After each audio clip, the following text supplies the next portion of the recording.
परिवर्तनी एकादशी व्रत की कथा। तो आइए कथा शुरू करते हैं। युधिष्ठिर कहने लगे कि हे प्रभु, भाद्रपद शुक्ल एकादशी का क्या नाम है? इस एकादशी की विधि तथा इसकी महिमा कृपा करके आप हमें बतलाइए। तब भगवान श्री कृष्ण ने कहा कि सभी पापों का नाश करने वाली उत्तम वामन एकादशी की महिमा मैं तुमसे कहना चाहता हूँ। तुम इसे ध्यानपूर्वक सुनो। जो कमल नयन भगवान के कमल से पूजन करते हैं वे अवश्य भगवान के समीप जाते हैं। जिसने भाद्रपद शुक्ल एकादशी का उपवास और पूजन किया उसने ब्रह्मा विष्णु सहित तीनों लोकों का पूजन किया।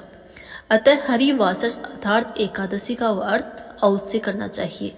इस दिन भगवान श्री हरि करवट लेते हैं, इसलिए इस एकादशी को परिवर्तनी एकादशी कहा जाता है।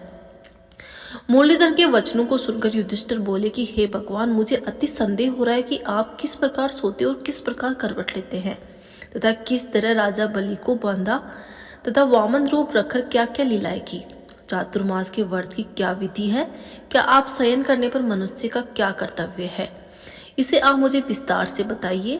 तब श्री कृष्ण ने कहा कि हे राजन, आप सब पापों को नष्ट करने वाली इस कथा को सुने।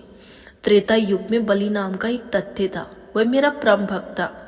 विविध प्रकार के वेद सूक्तों से मेरा पूजन किया करता था और नित्य ही ब्राह्मणों का पूजन तथा यज्ञों के आयोजन करता था।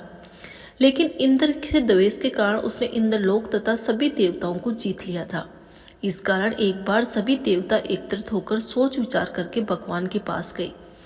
बृहस्पति सहित इंद्र आदि देवता प्रभु के निकट जाकर नतमस्तक होकर वेद मंत्रों द्वारा भगवान का पूजन और स्तुति करने लगे।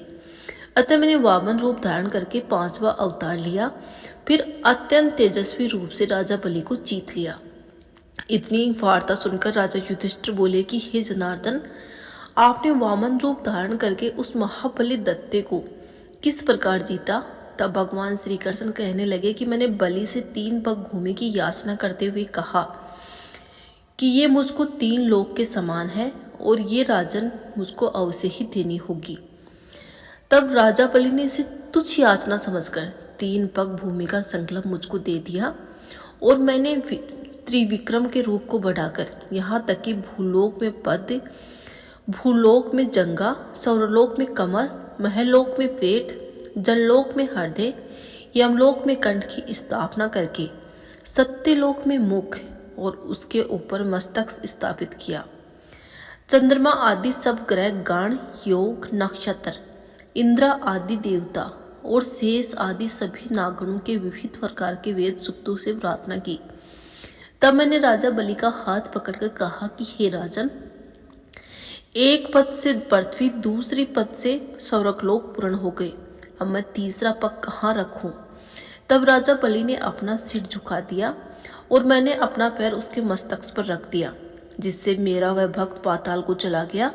फिर उसकी विनती और नम्रता को देखकर मैंने कहा कि बलि, मैं सदैव तुम्हारे निकट ही रहूंगा।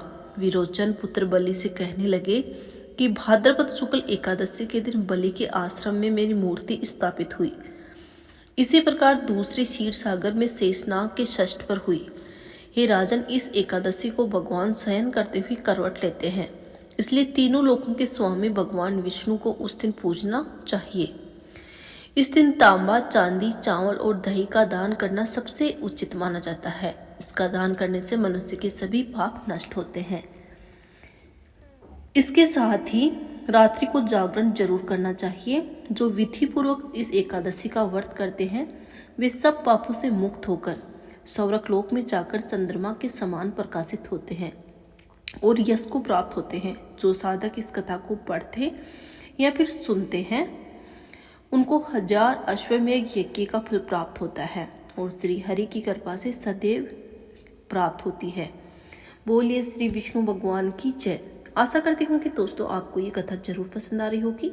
अगर आपको कथा पसंद है तो लाइक करें, शेयर करें तथा चैनल को जरूर सब्सक्राइब करें और कमेंट बॉक्स में हर हर महादेव जरूर लिखें। धन्यवाद।